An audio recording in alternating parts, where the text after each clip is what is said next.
او د ورزش مینوالو ته په ازبکستان کې د فوتسال نړیوال جام سیالیو کې د افغانستان ملي ټیم نن د پاراګوای د ټیم سره سیالي لري.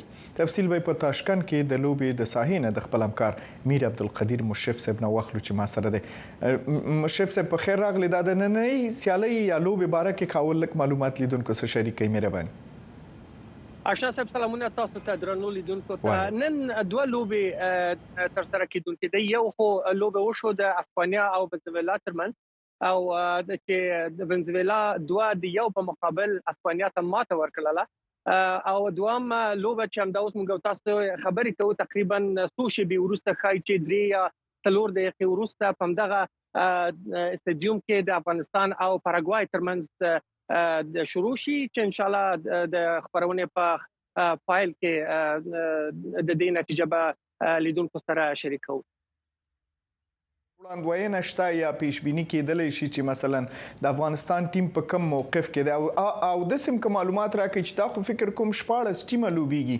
دا کوم ټیمونه دي؟ څه ډول یعنی ولې اهمیت لري؟ ولې مهم دی؟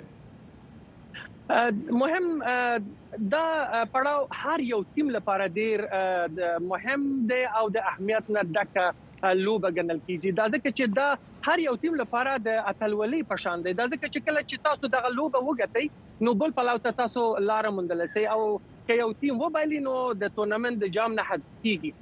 د افغانستان او پاراګوای لپاره دا ډیره مهمه ګڼل کیږي. دا ځکه چې افغانستان لپاره دا لومړنی ځل دی چې په خپل نړیوال جام لپاره لار موندلی، خو د پاراګوای لپاره دا مهم دی چې هغه ته یو چانس یو فرصت منځته راځي چې یو ځل بیا کوارټر فاینال یا یو څلورم پړاو ته لار مومي. دا ځکه چې 2014 کال کې پاراګوای وکولای شو چې په دغه کوارټر فاینال یا یو څلورم پړاو ته ځان رسولی و.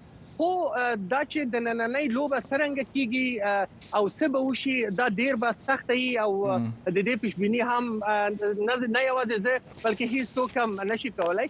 د افغانستان او د پاراګوای سربیره د اسپانیا، ونزویلا، ایران، مراکش، برازیل او نور ټیمونه دي چې په دغه کې په بل پلاو کې لار موندل دي. آشنا صاحب یعنی ستاسو د خبرو داسې معلومیږي چې 14 ټیمونه چې په اته لوبې مجموع کې کوي، هر ټیم چې وګټي هغه به مخکې پړاو ته ځي، هر ټیم چې وبایلل هغه د ټورنمنټ نه وځي. همداسې وه. بالکل. مننه مشرف صاحب، ډیره مننه ستاسو د معلوماتو نه. ښه وخت او بس لوبې نه سیل نه خوند هم واخلئ او راپور به هم بیا وروسته اخلو. مننه. کور مو ودان. ډیره مننه.